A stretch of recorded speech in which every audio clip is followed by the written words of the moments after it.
We do have a keeper to put on the top up here. That's this little guy, and it just goes on. Oh.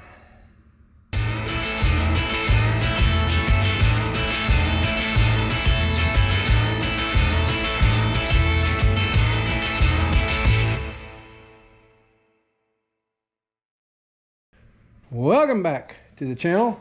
Well, it's still in here. We rolled it out last night. It's driving and stuff, but we didn't get as much done. We thought we were going to have one big day and get a whole bunch done to the new flatbed 2000 Chevy 2500 350 powered 5-speed manual shop truck. And we didn't. We got fuel tank in, stock air intake system on, new mirrors put on. Today though, we are going to focus number one. Well, we have the right exhaust gasket, so we're going to go ahead and split that exhaust again, pull it apart, try 2 gaskets in there, plus some of that exhaust sealer stuff, which I'm not really a big fan of, but we're going to give her a shot. And then we're going to come in on both doors. We'll do driver's door first because it's a little worse, but we've got door hinge bushings that are shot, and then both of our roller pins, which is this pin back in here behind the actual hinge pins, are shot. And so we're gonna do those on both doors. And we've got a park brake pull knob, a couple other little things, and then we'll see. I don't know, we're kind of dragging our feet on the grill here, but the goal is to have our license plates on this by the end of the week and be able to put it into service and actually use it instead of just have it sitting around. But thanks for joining along. Thanks for watching all our stuff. We're gonna get right at it, get a jack under this truck and pull this exhaust apart and see if we can't quiet things down. Okay, exhaust update. We grabbed 2 gaskets, but we got this VersaChem. Jalen picked this up. I don't know what he was planning on using it for. I think the really bad exhaust leaks in the front. Anyway, joint and crack sealer, exhaust seal. They've been making this in one way, shape, or form for decades, dudes and dudettes. And I've never been a fan. I have used it probably back when I was 18 or 19. And you know, between my 57 Chevy and my Fox body and my teenage years of exhaust attempts and things, I was probably trying to get it, you know, to take the place of an actual clamp or something. But in this particular application, it may, you know, I don't know if it's gonna work or not, but here's where we're at. Oh, and my light just died. Hang on. There we go. Well, maybe my light died because I left it magneted under here on the entire time I was running into town for the second gasket. But how many? I know I've lost one magnetic light by leaving it under a customer's car. How about y'all? How many have you lost either leaving them stuck to your rig or somebody else's rig, and then, you know, they're gone? Anyway, we've got double gaskets on this flange, and I don't know if you can tell or not, but over the years of, you know, hot, cold gaskets, you know, taking it apart, putting it together, welding on it, and redneckery, and these aren't true to one another anymore. And we had exhaust leaks at the bottom here and here. With just one gasket. So we got 2 now, and they're new ones because the one already started to blow out. And then what we did is we gooped this stuff, and it's still a little soft. It's not silicone, it's some other sort of silly putty. But anyway, we gooped both sides just around the flanges, around the circles, and then we put both sides of one, slid it on, gooped the second one on both sides, slid that one on, and then torque the heck out of these 3 bolts. If they had more bolts or studs or whatever you want to call them keeping this together, it wouldn't leak so bad. But this stuff says you have to wait at least 2 to 4 hours before you mess with it. and 24 hours for full cure. So we're in here, we're going to be in here this evening again, and it's going to be at least 2 hours. I don't know if I can wait much longer than that, maybe 3, and we'll try it and see. My guess is this is going to be fairly temporary, and within a few thousand miles we'll start blowing right through the gaskets and the sealer stuff. But you never know. We'll report back as it goes. But yeah, in order to do this, you got to put a ratchet strap on top of the muffler, pull it back. Well, you got to take, there's 2 hangers back there, you got to take them off, support the muffler with like a bungee or something, and take a ratchet strap and pull it back off of those studs so you can get your gaskets in. And then you can put like a floor jack under the back of the muffler and slide her back on there. It wasn't too bad of a deal this time. And put your hangers back up, tighten these bolts back up. Life should be happy, at least temporarily. On to door hinges. Okay, door time. So on these, oh shoot, this hinge pin and this hinge pin, they have bushings in them. If you, well, you can't see that one very well, you can kind of see that one, it's just worn out. This one you can see is broken right there. So those 2 pins and the 4 bushings are coming out. And then if you look at this guy, this back pin, the white one there, the bottom of it, that's your roller that your little arm catches when your door opens. It opens this far and it catches, and then opens this far and catches, and so on and so on. And that roller tends to either bend or break off. This one isn't as bad as the passenger side, but we're going to go ahead and do it while we're in here. So we take the first 2 pins off. That gets our door off of the hinge, and then we're gonna have to take that big spring out, and it'll just go springy spring, and we'll have to chase it down. And then this one doesn't have a clip, the factory ones don't, so you have to get in here with a grinder or air chisel or something and knock the top of that off and then beat that down. So not a huge issue, but it is a little bit of work. We used to do it with floor jacks and a piece of wood underneath, but since, you know, having this shop and having access to the old fruit picker here, we're gonna do it that way. We're gonna lift the door that way, and then you don't have to worry about steadying it. It should just kind of hang here. You do have to get towards the front.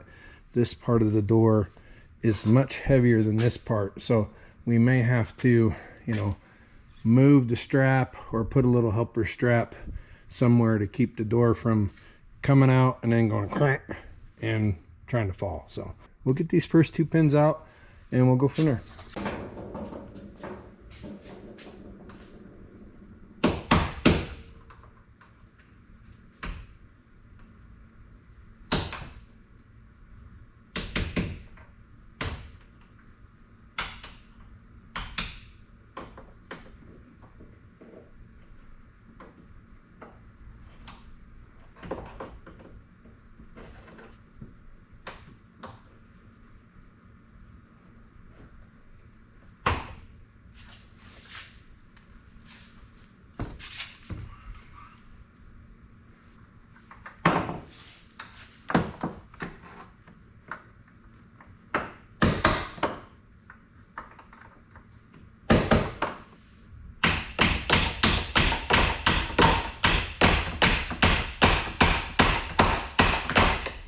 Forgot, you can't get this top pin out until you go ahead and springy sprung the screen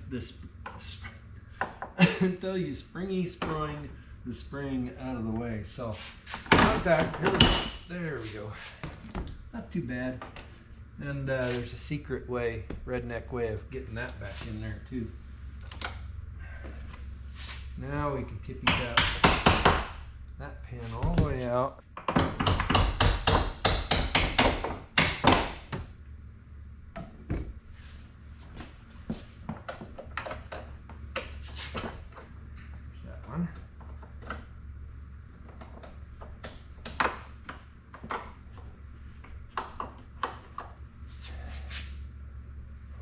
One,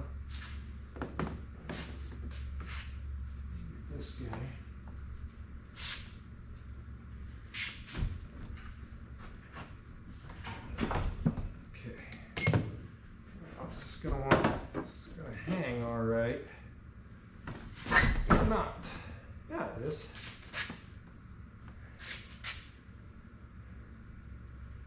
There we go. Now we can get you in here. See, this bushing's totally shot. Nothing left of that guy. And then this one's not too bad, but those are our 4. There's 2 in the door for the lower hinge. The 2 for the upper hinge pin are in the hinge side. And then that gives us, like I said, enough room. We'll come in here with a cutoff wheel, and we should be able to get this roller pin out next. Where could I put you guys to watch better? I don't know that there's a better place to watch. I don't think there is. How about here? What's that do? Does that do anything good? Yeah, that might be all right. Well, maybe.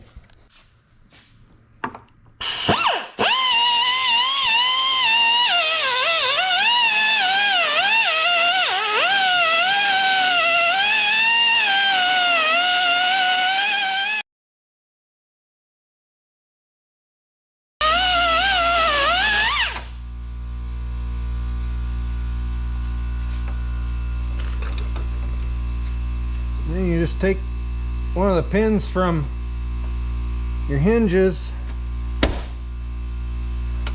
use that as a punch.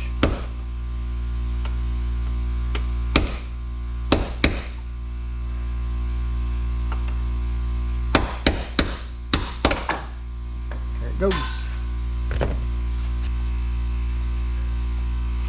There's a close-up of that. It just starts to bend and get nasty, and it won't roll anymore, so it's time. In case you're wondering, the roller pin kit and the hinge pin kit both have Dorman numbers, and it's a pretty quality piece. The hinge pins are 38416. The roller pin, so you can see that, 38433. Rock Auto, pretty reasonable on the Rock Auto.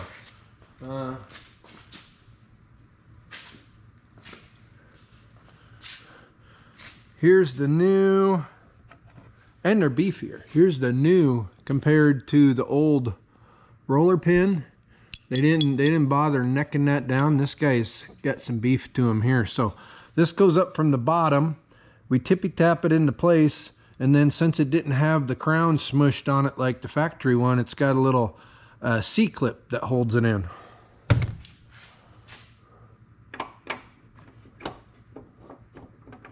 It ain't all bad.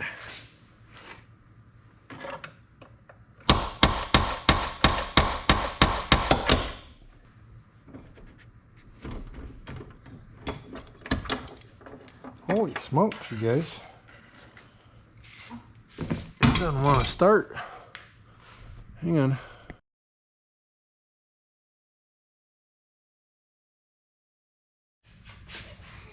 All right, chicks and dudes. It's late. It's way past dark time. And it has not been a fun journey at all. All right. Apparently, in the 99s, even though you've got the OBS, clearly OBS body style going on here, apparently in, on, or about 1999 to, I don't know. And the heavy duty trucks, the 3/4 ton, 1 ton, for some reason, they don't use the knurled door bushings. Oh, I've got so many bushings, you guys. Like this, that come in every other kit for, you know, $15, $20, blah, blah, blah, blah. Don't fit.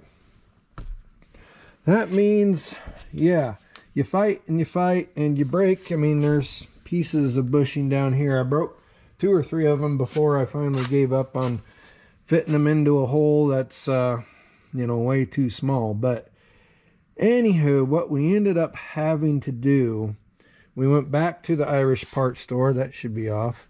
And we found 2 packages of this. 3, can you see that there? See that?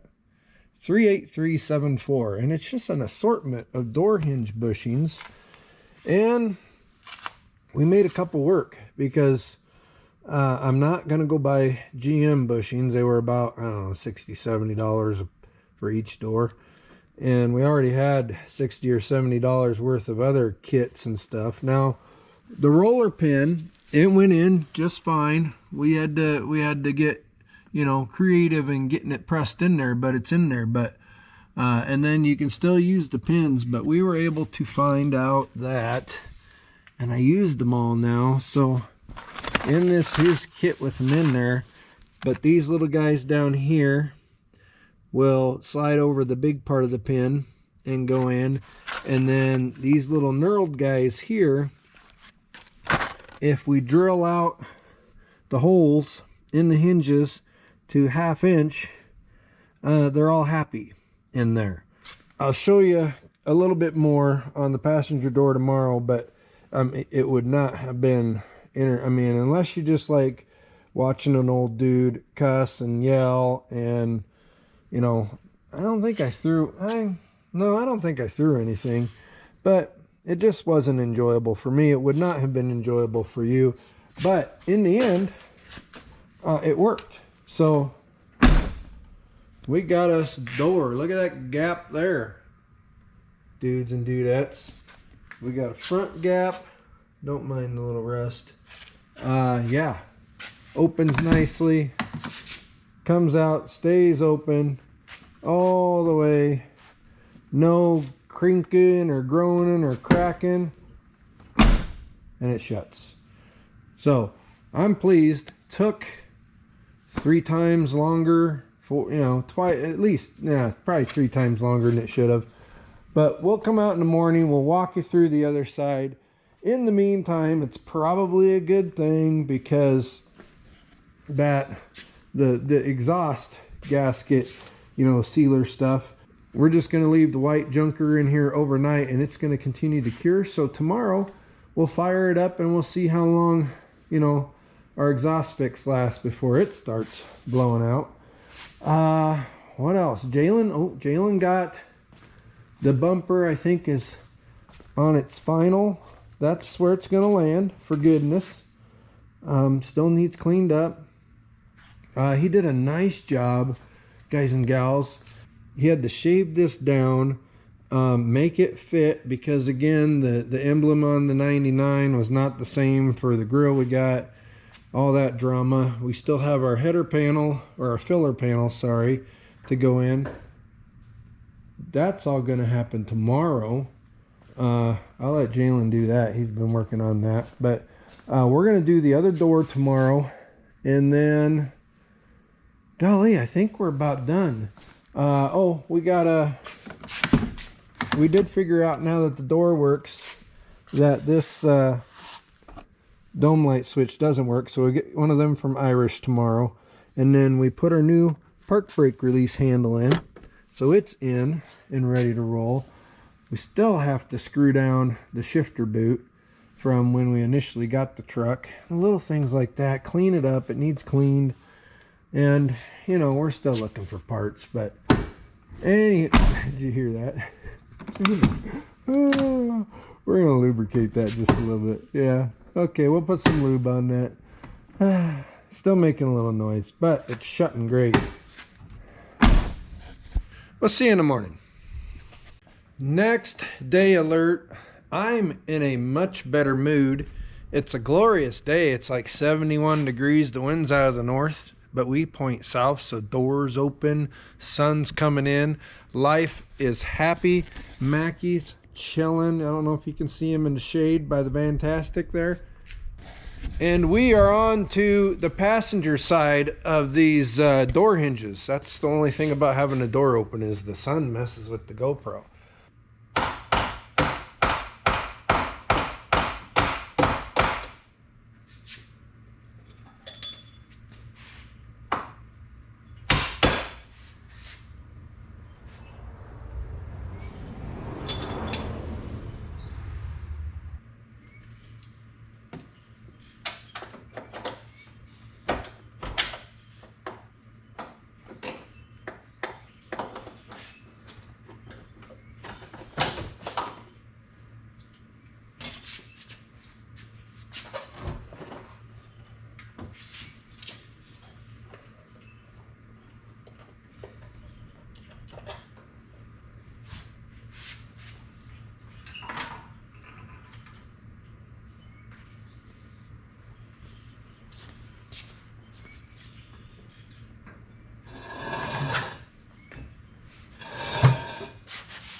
All right, so what we just did, top pin comes up through the door hinge, body hinge, door hinge, body hinge, door hinge, and then there's a little keeper spring clip on top. You got to knock that spring keeper off, and then you can just beat it down. The bottom pin goes in top to bottom, so there is no keeper, so you just knock it up. But here's these bushings again. These are going to heck, and it's time to replace on them.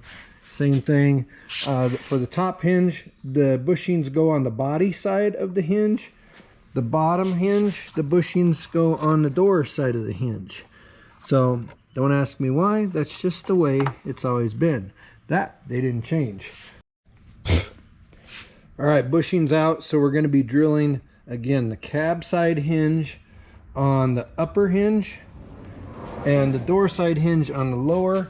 To do this, it looks a little weird, but we're going to pull out the old Craftsman 19.2 volt drill. I still got a couple of these batteries that are halfway decent, but we need this for the clearances because we can't fit a drill in here. We found this nice, it's a driver bit, Milwaukee bit. It's a lot shorter, 1/2-inch bit. So that'll get us into there, and then we should be able to drill straight through and get the bottom hole at the same time. And then same thing with the body side for the upper hinge. We'll start up here, get through that one, and if we can't go this way, we can come up from the bottom.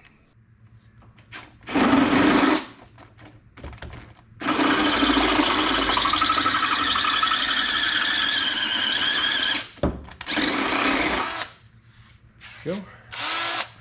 This battery is not great. Then we're going to come in here and do these.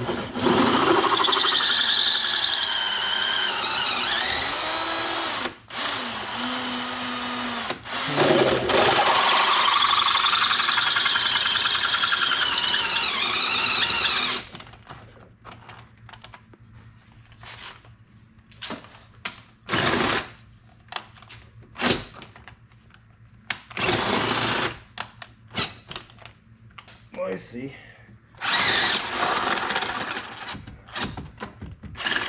I actually need to make our bit a little longer here. About 1/8 of an inch.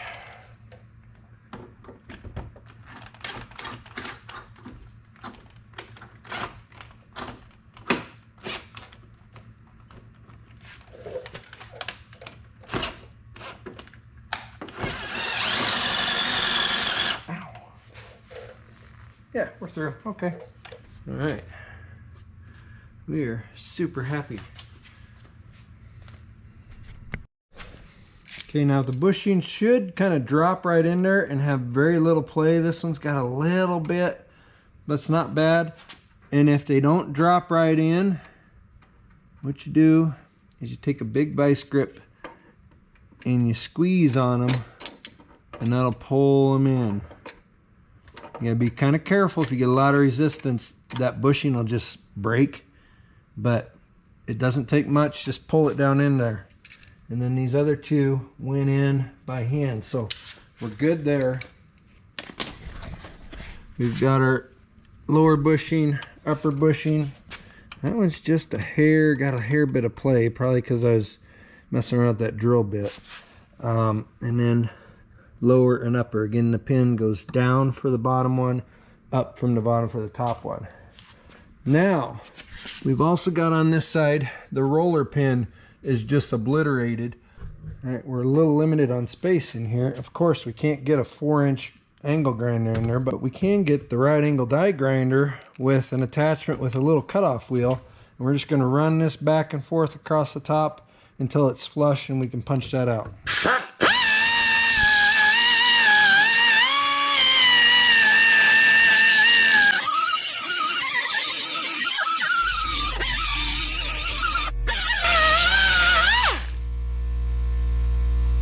That'll do it.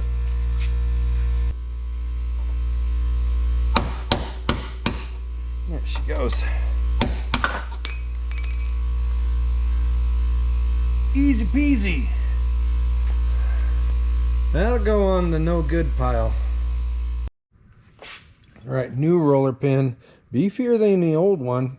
It's going to come from the bottom, and then you have to get that top part started. Now the other side fought us pretty good going in, but we're going to try and tippy tap it to get it started, and then we'll use kind of a assortment of C-clamps and hitting and beating and punches and, you know, all kinds of stuff to hopefully get this guy seated nice. Yeah, it's not wanting to. The other thing we can do, and what we did on that one I forgot to do here, is see how abrupt that shoulder is right there? That's where we're catching. In comparison, on the old one, on the factory one, see how it can kind of slowly come up that slope and get into those splines? This has got that really abrupt shoulder right here. We're going to run over to the bench grinder really quick and knock that shoulder off just a little bit so we can get it started. Yeah, so we just flattened out that shoulder a little bit. It doesn't take much. We still have plenty of knurling going on to catch us once we're in there. Now we should be able to get this to start grabbing a little bit with the hammer.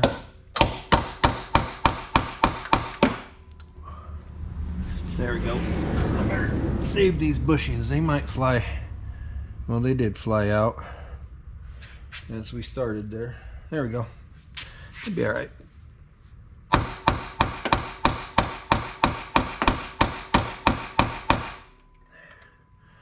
Yeah, now it's going to get a little fighty. All right, so here's the setup. Big clamp. We've got a rag between the screw of the clamp and the fender, doubled over. Hopefully that's protecting that good enough. You may want to rethink if you're doing it on a customer rig. You know, you gotta be really careful of the paint. And then what we're doing is we're putting a lot of pressure on the pin with the C-clamp, and then we're tippy tapping with the hammer and a punch around here to get that bottom plate, get the pin pushed up through the knurling in that bottom plate. It looks like we've got less than 1/16 of an inch to go. Oh, and we have a washer, a spacer between the top of the C-clamp to let that pin come up through. Right now we're going to loosen this up just a little bit. That lets that pin come up through. We don't need a lot more.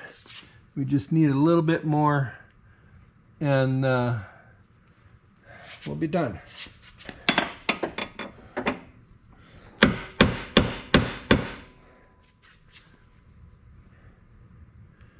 I think we're in. Yeah, we're in. Now, as long as it doesn't want to retract when we come back off of that, I'll show you here. We're flush up here. Our knurling is clearly into the bottom part of the hinge bracket. So I'm going to back this off a little bit if it'll let us.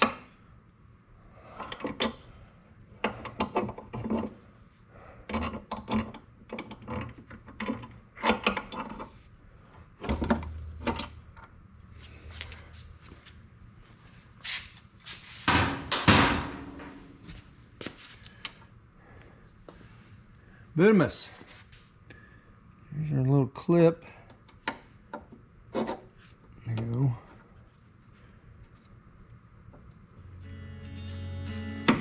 Right in there.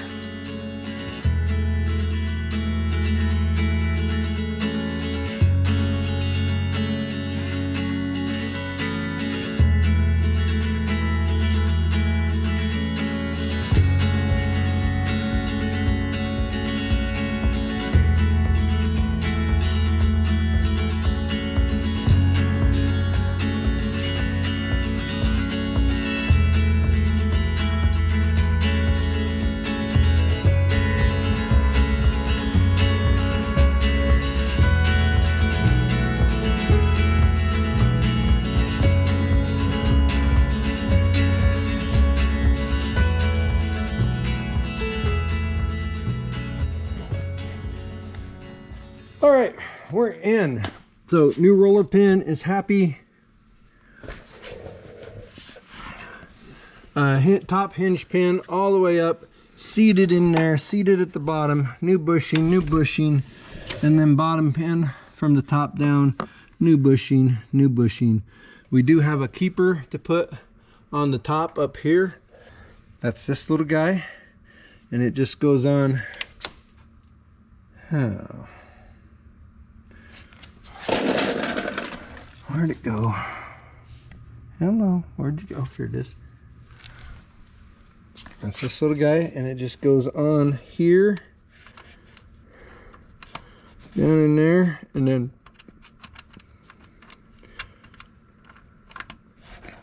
then we'll get a 1/4 inch socket, and we'll tap that down. All right, cherry pickers off. Let's see how we did. Not too shabby.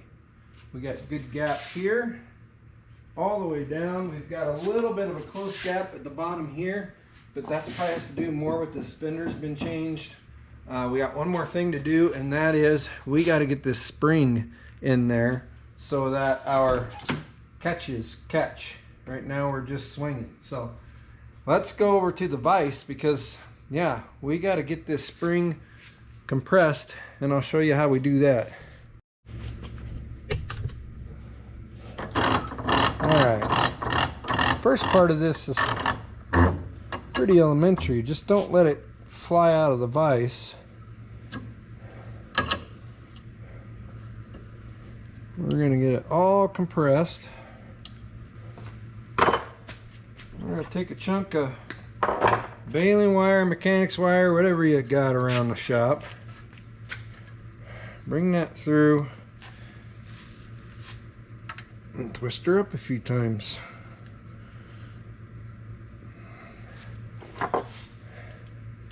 Give it one little twist with the pliers.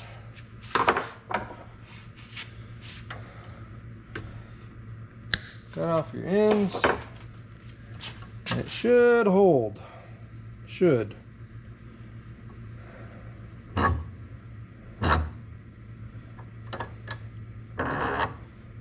we're going to do now is the same thing on the other side.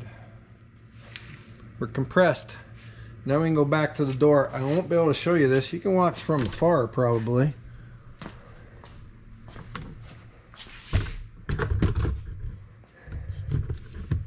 But what you got inside there is, on this end you've got a little bit of a nubbin sticking out, and then on this end you've got a little nubbin on that stepper arm. And so you're going to put it in kind of like this, snip one side with your side cutters, and then that'll open it up. And then what I do is I'll stick a little chisel between a couple of these coils and hit that other side wire just a little bit, and it'll release, and you're done. You might not get one of these out for a while. It might fall out down the road, or you might get it with the pliers and get it right out, but it's not hurting anything by just sitting in there either. Sometimes they come flying out, but most of the time they're pretty decent about staying where you put them. That's pretty good right there, I think.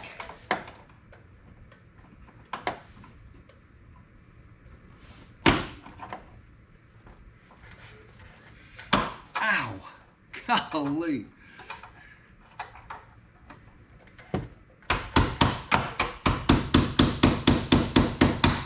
There.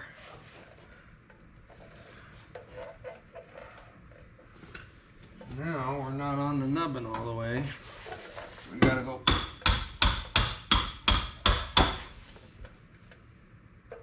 There.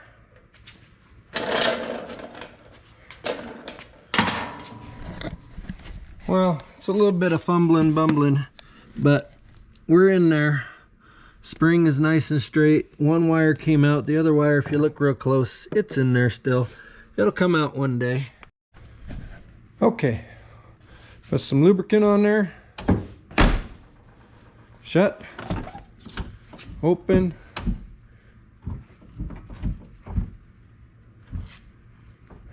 Stops there. stops there, comes back and stops there, and then shuts like a dream. I'm happy. So that was door number 2. We've done them both now. Oh, you know what? Let's go, before we drop out on this video, remember we did that exhaust thing yesterday down there. Let's start this bad right up and see what our exhaust note looks like and sounds like.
I don't know. Could still have a little leaky poo going on.